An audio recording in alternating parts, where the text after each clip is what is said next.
श्री गणेशाय नमः।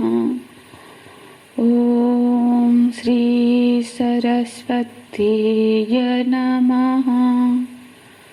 ओम श्री गुरुभ्यो नमः।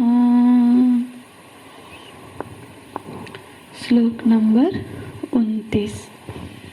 आश्चर्यवत् पश्यति कश्चिदेनम् आश्चर्यवत् वदति तथैव चान्यः आश्चर्यवच्चैनमन्यः शृणोति श्रुत्वाप्येनं वेद न चैव कश्चित् श्रुत्वाप्येनं वेद न चैव कश्चित्।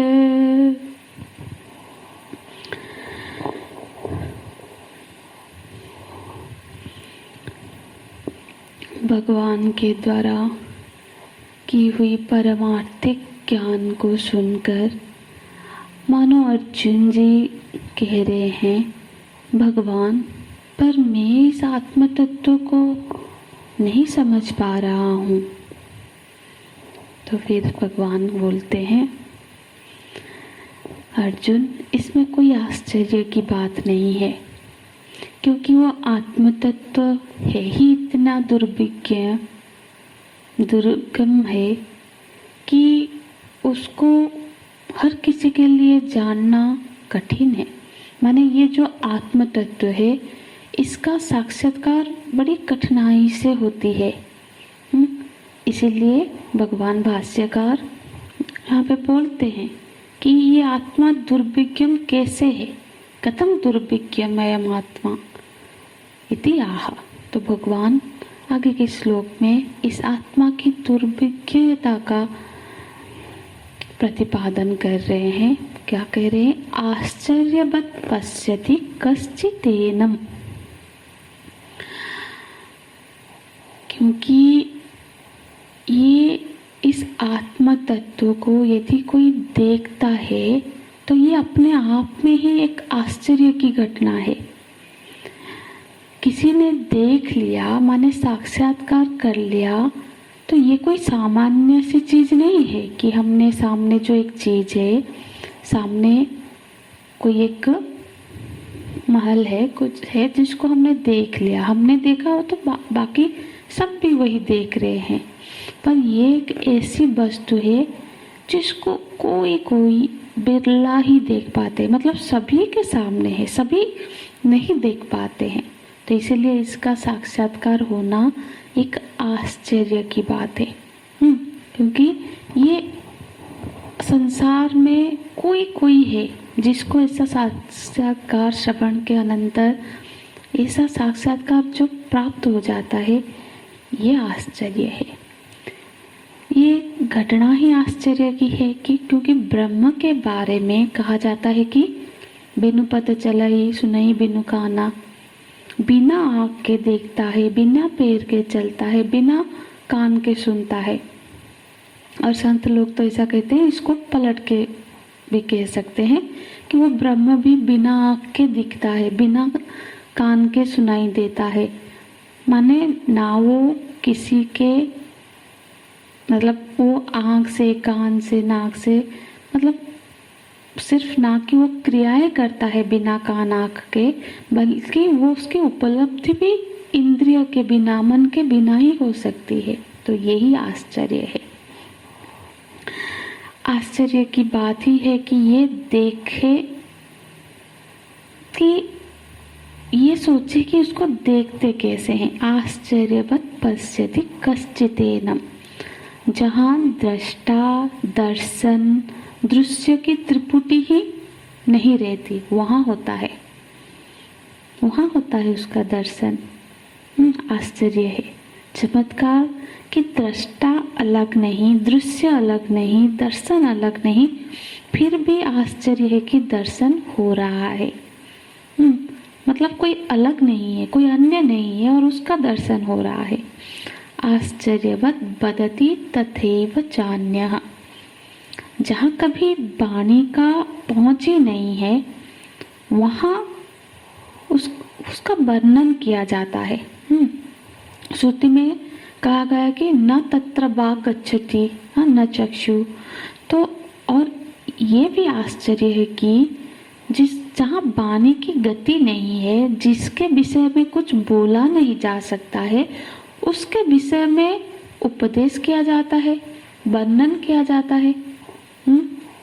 आत्मा का जो उपदेश करना भी तो एक आश्चर्य की बात ही लगती है ना, क्योंकि उसके बारे में वर्णन हो सकता, मतलब किसका वर्णन होता है? जिसके बारे में हम जिसको देखे हैं, जिसका चिंतन हो सकता है, जिसको उस विषय जो विषय ही नहीं है चिंतन का, तो वो चिंतन का ही विषय कैसे बनेगा? जब वाणी का ही विषय नहीं है तो उसके बारे में, जो वाणी का विषय नहीं है उसके बारे में बोला जाता है, उपदेश होता है, और वो उपदेश सुन के किसी किसी को बोध भी हो जाता है। तो ये तो सच में आश्चर्य की ही बात है ना। कि देखो, अब कोई आके हमको, मतलब कोई एक गांव का बहुत पुराना है, उसको किसी ने जाके कहा कि देखो एक रेलगाड़ी ऐसी होती है, उसमें इतनी सारी बग्गी लगी होती है, डिब्बे होते हैं, इंजन होता है। तो किसी ने कुछ चीज़ देखा है और वो उसका वर्णन कर रहा है, और जब कोई मतलब उसका कल्पना कर रहा है या फिर वो देखा होगा तो बोलेगा हाँ हाँ वो उसमें किराया भी लगता है ना, उसमें ऐसे फर्स्ट क्लास थर्ड क्लास ऐसे होते हैं। तो फिर ऐसे जो चर्चा, ऐसे जो वर्णन होता है, किसी देखे सुने जाने का होता है, पर उसका वर्णन कैसे करेंगे जिस वाणी ने कभी कुछ देखा ही नहीं हो। ये तो वाचो निवर्तन्ते अप्राप्य मनसा सह, तैत्तिरीय उपनिषद में कहा गया है। जैसे न वाग गच्छति नो मनः न विद्म बीजानिमः, केनोपनिषद में यदि देखा है तो कैसे है ब्रह्म? ऐसे है ब्रह्म की बिना आंख के देखते हैं, बिना वाणी के बोलते हैं, बिना कान के सुनते हैं।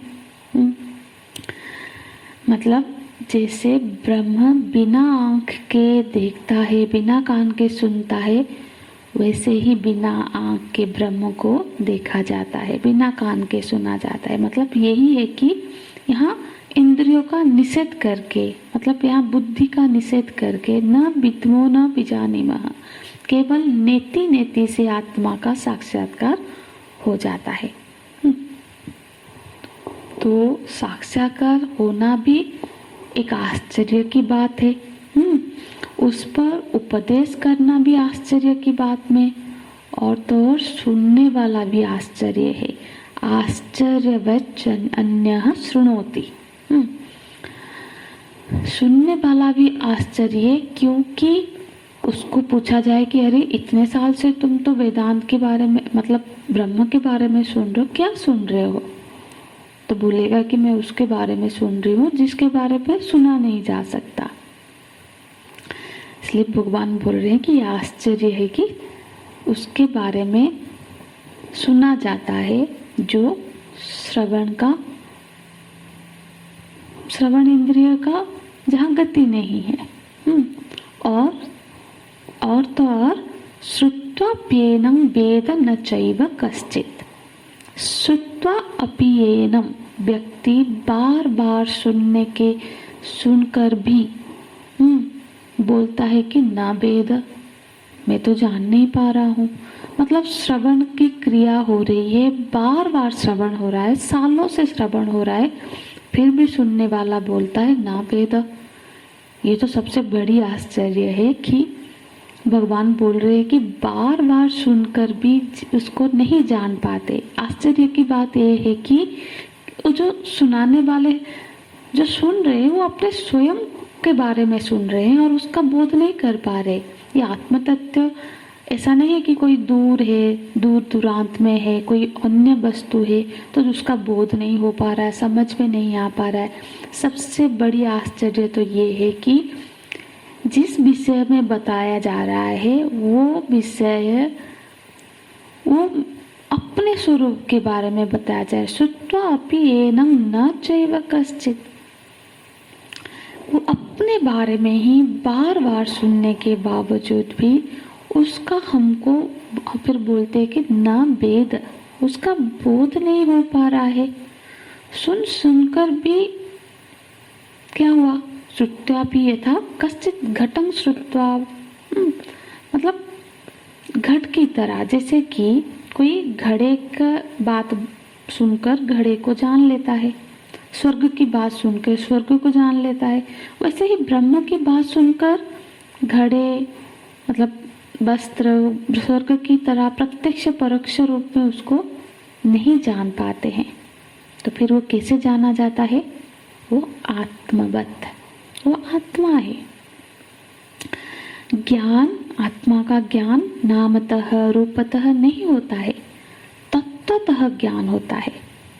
यह भी भगवान की ही कथन है ना, 18वें अध्याय में आएगी फिर, कि ब्रह्म का ज्ञान नाम रूपेत्वेन नहीं होता है, तत्वतया प्रत्यक चैतन्य भेदेन ब्रह्म का ज्ञान होता है। ब्रह्म ज्ञान की यह प्रक्रिया अन्य ज्ञान से अलग है। रोशनी पड़ने पर घड़े को जान लिया, और बिना रोशनी के आँख को जान लिया। बिना आँख के मन का ज्ञान हो सकता है, और बिना मन के दृष्टा का ज्ञान होता है। तो फिर भगवान भाष्यकार लिखते हैं, अनेक सहस्रेषु कश्चिदेव भवति अतो दुर्बोधो आत्मा इति अभिप्रायः। मतलब अनेक जन्म, सहस्रों मतलब अनेकों में, लाखों में कोई एक ही ऐसा होता है वो जो इस तत्व को जान पाता है। इसीलिए आत्मा बड़ा दुर्बोध है।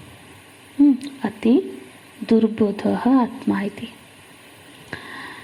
इसीलिए इस श्लोक में भगवान ये कह रहे हैं कि ये जो आत्म तत्व है ये दुर्भिज्ञ है, माने इस आत्म तत्व को जानने के लिए अत्यंत एकाग्रता की, निरंतर श्रवण की आवश्यकता है। ये इतनी आसान चीज नहीं है इस आत्म तत्व को जान लेना। हरि ओम तत्सत। ओम पूर्णमदः पूर्णमिदं पूर्णात् पूर्णमुदच्यते पूर्णस्य पूर्णमादाय पूर्णमेवावशिष्यते। ओम शांति शांति शांतिः। हरिः ओम। श्री गुरुभ्यो नमः।